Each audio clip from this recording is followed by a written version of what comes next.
Hello दोस्तों। तो आज हम करने जा रहे हैं कला व्यक्तित्व के बारे में। इससे क्वेश्चन बहुत पूछे जाते हैं एसएससी एग्जाम में, बाकी एग्जाम में भी बहुत क्वेश्चन पूछे जाते हैं। जैसे आपकी यूपीएससी है, आपकी स्टेट पीसीएस एग्जाम है, आपके स्टेट की पुलिस एग्जाम है, आपके कोई से भी एग्जाम हो, या तो आप एमपी को, जैसे एमपी को तो एमपी व्यापम की एग्जाम आपकी हो, या फिर एसएससी, रेलवे, कहीं भी बैंक के एग्जाम में भी इन कला व्यक्तित्व के बारे में पूछा जाता है। तो मैंने पहले शुरुआत करते हैं भूपेन हजारिका के बारे में। देखो, ये क्या, भूपेन हजारिका एक सिंगर थे। असम के रहने वाले थे। इनको सुधा कंठ और बार्ड ऑफ ब्रह्मपुत्र के नाम से जाना जाता था। और जो असम और अरुणाचल में जो पुल बना है, सदिया पुल, वो भी हमारा भूपेन हजारिका के नाम पे बना हुआ है। अब बात करें तो इनको कब कौन सा पुरस्कार मिला, तो सबसे पहले इनको भारत रत्न पुरस्कार मिला। मतलब सबसे पहले नहीं मिला इनको, भारत रत्न, सबसे बड़ा भारत रत्न पुरस्कार मिला, जो कि 2019 में मिला, मरणोपरांत मिला। इनको 2012 में पद्म विभूषण भी प्राप्त हुआ है। पद्म भूषण 2001 में, पद्मश्री 1977 में, और दादा साहब फाल्के पुरस्कार जो कि 1992 में मिला है। संगीत नाटक अकादमी पुरस्कार की बात करें तो 1987 में, और संगीत नाटक अकादमी फेलोशिप पुरस्कार जो 2008 में मिला हुआ है। और असम रत्न जो कि इनके स्टेट का सबसे बड़ा अवार्ड है, वो उनको 2008 में ही मिला हुआ है। Flag of liberation on Bangladesh द्वारा दिया गया। इनको एक और पुरस्कार है जो कि 2011 में दिया गया था, friend of liberation war honour, जो कि बांग्लादेश के द्वारा दिया गया था। ठीक है, यहाँ पे याद रखना कि जो असम और अरुणाचल दोनों को जोड़ता है, जो पुल जोड़ता है, वो भूपेन हजारिका के नाम पर है। ठीक है, पंडित डॉक्टर भूपेन हजारिका। अब हम दूसरा कला व्यक्तित्व करते हैं, पंडित भीमसेन जोशी। पंडित भीमसेन जोशी ये प्रसिद्ध गायक थे। किराना घराने से संबंध रखते हैं। ख्याल खयाल के लिए इनको जाना जाता है। 1943 में इन्होंने 19 साल की छोटी उम्र में लाइव संगीत में अपनी शुरुआत की, और अगले वर्ष 1942 में HMV के माध्यम से अपना पहला एल्बम, जो कि मराठी और हिंदी भक्ति गीतों के साथ, चयन किया। और इनको सवाई गंधर्व इनके जो थे वो गुरु थे, सवाई गंधर्व। इनकी बात करें कि इनको कौन कौन से पुरस्कार मिल चुके हैं, तो इनको पुरस्कार के मिलने की बात करें तो उनको भारत रत्न 2009 में मिला हुआ है। तो ये पंडित भीमसेन जो जोशी है ना, इनका एसएससी एग्जाम में बहुत बार पूछा जा चुका है, और आगे भी उम्मीद है कि पूछेगा ये भी। कला व्यक्तित्व से इन्होंने बहुत बड़े बड़े काम किए हैं, जो कि सराहनीय काम है, इसलिए इनको पूछा जाता है। ठीक है, अब भारत रत्न की बात करें 2009 में, पद्मश्री 1972 में, पद्म भूषण 1985 में, पद्म विभूषण 1999 में, संगीत नाटक अकादमी पुरस्कार 1976 में, संगीत नाटक अकादमी फेलोशिप 1988 में, महाराष्ट्र भूषण 2002 में, कर्नाटक रत्न 2005 में मिला। अब बात करें तो इनको कर्नाटक रत्न और जो महाराष्ट्र भूषण इनको जो मिला है, जैसे पद्म इंडिया का लिए पद्म भूषण होता है, इसे महाराष्ट्र अपने उच्च के लिए पद्म भूषण रखा गया है। कर्नाटक रत्न जो कि कर्नाटक का सबसे ऊंचा सर्वोच्च माननीय जो अवार्ड है, 2005 में इनको दिया गया था, वो कर्नाटक रत्न था। पंडित भीमसेन जोशी जो कि महाराष्ट्र के थे, ठीक है, वो कर्नाटक से भी बिलोंग थोड़ा करते थे, इसलिए इनको पंडित भीमसेन जोशी जो थे, इनको पूरा नाम क्या है, पंडित भीमसेन गुरुराज जोशी। ठीक है, अब हम दूसरी की बात करें तो लता मंगेशकर। ओके, तो लता मंगेशकर की बात करें, हम जूम कर लेते हैं, थोड़े बैक फ्रेम दिखेगा। ओके, जूम करते हैं। Lata Mangeshkar the queen of melody, इनको किन किन नाम से जाना जाता है, तो लता मंगेशकर को जाना जाता है queen of melody, Nightingale of Bollywood, Nightingale of India, और स्वर कोकिला के नाम से इनको लता मंगेशकर को जाना जाता है।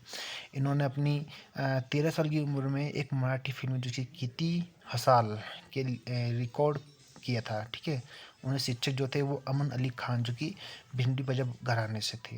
तो लता मंगेशकर के जो शिक्षक कौन थे, अमन अली खान, जो कि भिंडी बराजे से। देखो, जहाँ पे जो मार्क किया गया है ना, जहाँ पे हाईलाइट किया गया है, वो इम्पोर्टेंट इसीलिए तो दिया है कि कौन सा, जैसे 13 साल की उम्र में ने की थी, हज़ारों में काम किया। अमन अली खान जो कि भिंडी बाजार घराने से हैं, इनके गुरु थे, इनके शिक्षक थे दो। अब मध्य प्रदेश सरकार ने इनके नाम पर 1984 में लता मंगेशकर पुरस्कार संगीत के लिए शुरू किया है। ठीक है, पुरस्कार एवं सम्मान की बात करें तो भारत रत्न इनको 2001 में मिला। ठीक है, बाकी जो अवार्ड इनको मिले हैं जैसे संगीत नाटक अकादमी फेलोशिप 1989 में महाराष्ट्र से, अब क्योंकि ये मध्य प्रदेश में इनका जन्म हुआ था लेकिन ये महाराष्ट्र से भी बिलोंग करते थे, इसलिए इनको महाराष्ट्र भूषण जो कि 1997 में दिया गया। इनकी चूँकि मृत्यु जो हुई थी वो महाराष्ट्र में हुई थी। अब देखो, National Order of the Legion of Honour जो कि फ्रांस का सर्वोच्च नागरिक पुरस्कार है, वो भी 2009 में इनको मिला हुआ था। अभी बात कर लेते हैं हम अगले हमारे कौन से कला व्यक्तित्व है उनके बारे में। ठीक है दोस्तों, तो हम जूम कर लेते हैं आपको दिखाने के लिए। ठीक है, और इसकी पीडीएफ हमारे टेलीग्राम चैनल पे आपको मिल जाएगी, और आपको और इसे अच्छे से समझना है तो फॉलो करें और सब्सक्राइब करें चैनल को, और टेलीग्राम ग्रुप पर जुड़ना भूल लेना ताकि आपको पीडीएफ मिल जाए। उस्ताद बिस्मिल्लाह खान, इनको उनका दूसरा नाम हो कमरुद्दीन खान। ठीक है, ये प्रसिद्ध शहनाई वादक थे, क्या बोलते शहनाई बजाते थे, और इन्होंने 1947 में भारत के स्वतंत्रता दिवस, जो कि पहले स्वतंत्रता दिवस था भारत में 1943, जब उन्होंने शहनाई बजाई जाने के लिए जाने जाते थे। ठीक है, तेहरान जो कि ईरान में उनके नाम पर एक थिएटर का नाम रखा गया है। ठीक है, तेहरान ईरान जो कि ईरान की राजधानी है तेहरान। ठीक है, उनके नाम पर एक थिएटर का नाम रखा गया है। एग्ज़ाम टिप देखो इनका बात करें तो एग्ज़ाम टिप कहाँ से क्वेश्चन पूछे जा सकते हैं, तो उस्ताद बिस्मिल्लाह खान युवा पुरस्कार, देखो युवा पुरस्कार है ये युवा लोगों को दिया जाता है कि 2006 में शुरू हुआ था, जो संगीत नाटक अकादमी द्वारा 40 साल से कम उम्र के लोगों को दिया जाता है। पुरस्कार की बात करें तो इनको भी भारत रत्न 2001 में मिला था। लता मंगेशकर को भी भारत रत्न 2001 में मिला, इनको भी 2001 में मिला। पद्म विभूषण 1980 में, पद्म भूषण 1968 में, पद्मश्री 1961 में, संगीत नाटक अकादमी पुरस्कार 1956 में, और ईरान गणराज्य से ताहर मेसिक, क्योंकि ईरान में इनका तेहरान तेहरान में इनका जो कि थिएटर बना रखा है, तो ईरान मतलब बड़ी हस्ती है ये। ठीक है, ये बढ़िया शहनाई वादक हैं, ईरान में भी बहुत चर्चा है इनकी, तो इनको ईरान गणराज्य से ताहर मेसिक जो कि 1992 में इनको अवार्ड मिला था ईरान का। ठीक है, ओके, तब हम अगले हमारे जो आर्ट पर्सनालिटी कला व्यक्तित्व की बात करें तो दूसरे हमारे वो भारत के सितार वादक थे। कौन थे? पंडित रविशंकर। पंडित रविशंकर जो कि एक सितार वादक थे, प्रसिद्ध सितार वादक थे, जो कि मेहर घराने से संबंध रखते थे। उनके गुरु कौन थे? इनके गुरु थे अलाउद्दीन खान, जिनका जन्म उनका जन्म नाम रविंद्र शंकर चौधरी था। अलाउद्दीन खान, जिनका बचपन का नाम क्या था? रविंद्र शंकर चौधरी। और गैर पश्चिमी पुरस्कार जीतने वाले पहले भारतीय थे। गैर पश्चिमी पुरस्कार, गैर पश्चिमी पुरस्कार समझते हो? यानी वेस्टर्न में जो जीतने वाला, जो कि गैर पश्चिमी, ये वेस्टर्न के नहीं थे, ये इंडिया के थे, और इन्होंने वेस्टर्न यानी यूरोप में जाकर पहली बार संगीत पुरस्कार जीता, जो कि भारतीय होने में एक पहली उपलब्धि थी। अब इनकी बात करें तो इनकी 2 पुस्तकें माई लाइफ माई म्यूजिक, इनकी एक आत्मकथा इनके द्वारा लिखी गई है। ठीक है, और पुरस्कार एवं सम्मान की बात करें तो भारत रत्न इनको 1999 में, पद्म विभूषण 1981 में, पद्म भूषण 1967 में, संगीत नाटक अकादमी पुरस्कार 1962 में, फेलोशिप जो कि संगीत नाटक अकादमी से ही जुड़ा हुआ 1975 में, और कालिदास सम्मान जो कि 1987-88 में इनको प्राप्त हुआ है। अब बात करें तो इन्होंने 5 ग्रैमी पुरस्कार जीते हैं, जो कि ग्रैमी पुरस्कार जो होता है विश्व स्तर पर होता है संगीत की दुनिया में। इन्होंने 5 ग्रैमी पुरस्कार जीते हैं। अब देखो, ये अच्छे सितार वादक थे, जो कि संगीत से जुड़ा होता है सितार, इसलिए इनको मिला हो। दो 5 ग्रैमी पुरस्कार इनको जीता है। 1967 में वेस्ट मेट्स ईस्ट, मतलब पश्चिम मिलता है ईस्ट से। 1953 में द कंसर्ट फॉर बांग्लादेश। 2002 में full circle Carnegie hall. 2000 and 2013 में द लिविंग रूप में सेंसस पार्ट 1 और लाइफ टाइम अचीवमेंट अवार्ड इनको मिला हुआ। पंडित रविशंकर शुक्ल के बारे में आपको ये जानकारी इतनी है। ठीक है, इतने परीक्षा में क्वेश्चन आते हैं, इनसे बहुत आते हैं।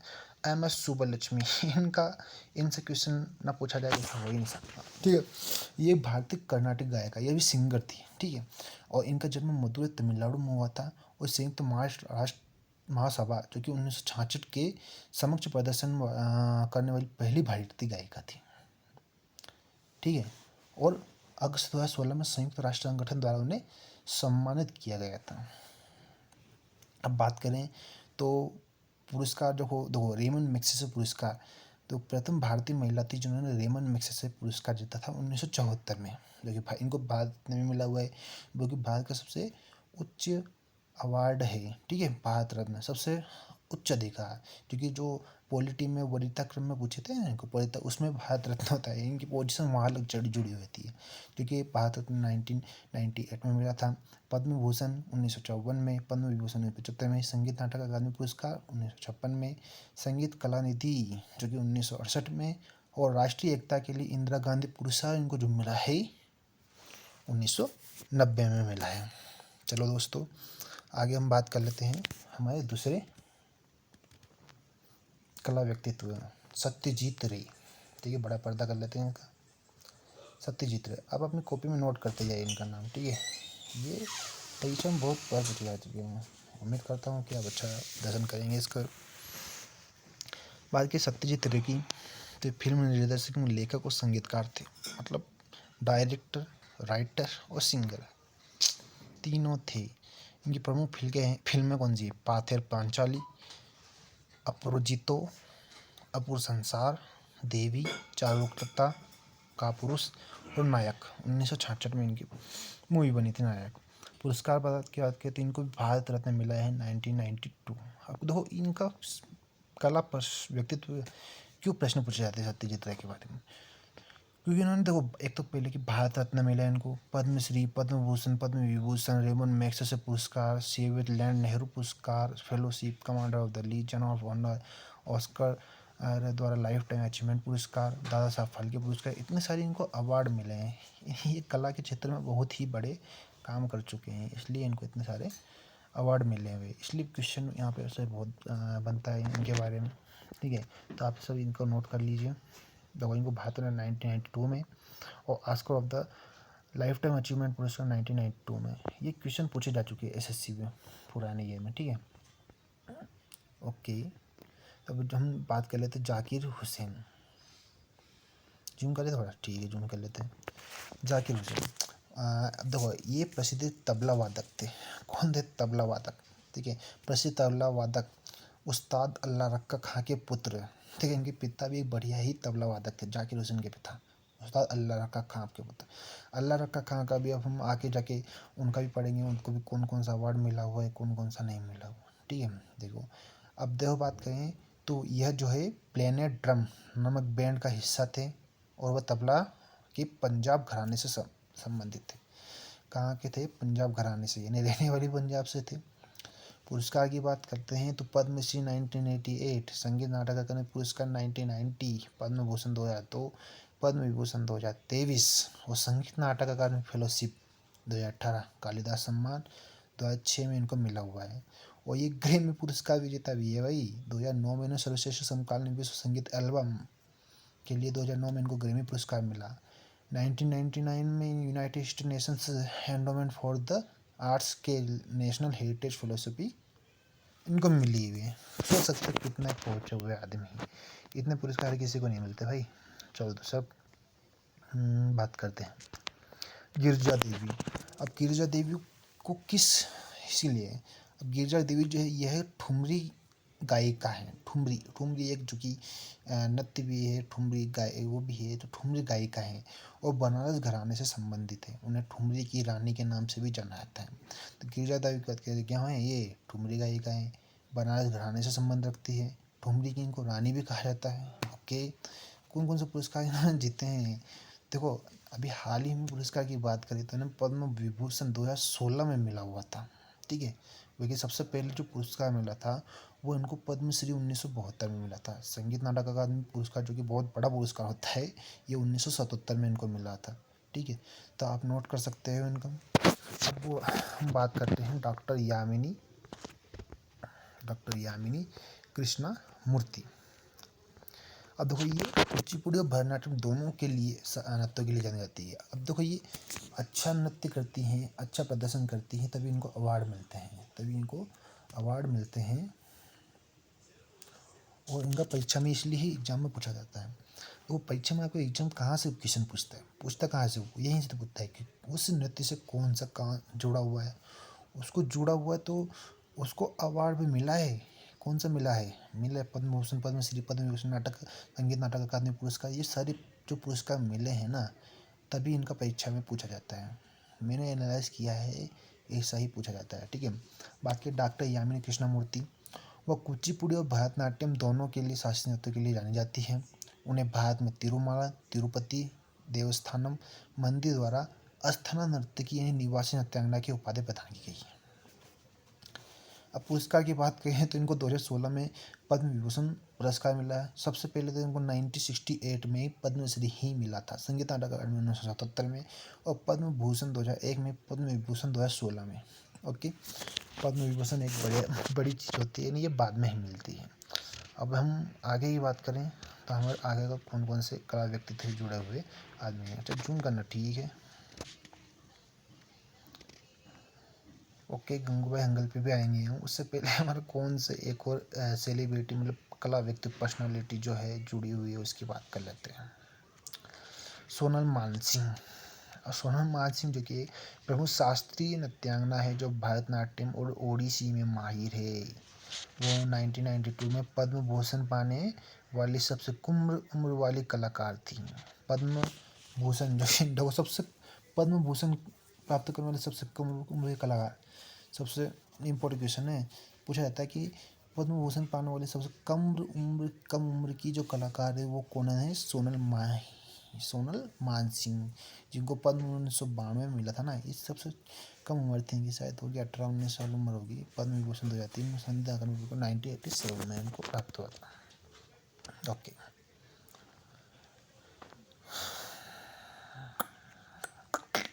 अब पूरी बात करते हैं हम गंगूबाई हंगल। ये हिंदुस्तानी शास्त्रीय परंपरा की एक भारतीय गायिका थी जो किराने घराने से संबंध रखती है। पुरस्कार और सम्मान की बात करें तो कर्नाटक नृत्य अकादमी पुरस्कार 1962 में, पद्म भूषण 1971 में, पद्म 2002 में, 73 में और संगीत फिर से 1996 में इनको मिला हुआ है। ओके।